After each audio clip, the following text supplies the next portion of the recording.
очкиді мне вот мен сестрам киді, результат шығарды көзінен ана еті өсіп келе жатқан, еті былай қаратай азайды. И сосын кейін менікі, менде мына көзім 7, мына көзім 4 болған, еще мынау плюс болған, мынау минус болған.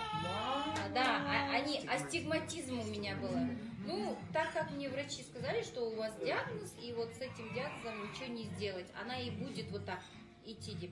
А оперировать у меня, мне сказали, коррекцию не сделают после 40. Да, только на этот, как называется, хрусталики будем менять. Но и то я хотела не здесь, в Алмате, менять, а в Турции поменять хотела. А потом уже осы очкиден, вот, айда я начала видеть уже результат. Май. Июльде мен уже очкиды полностью начала уже снимать уже. Вот так.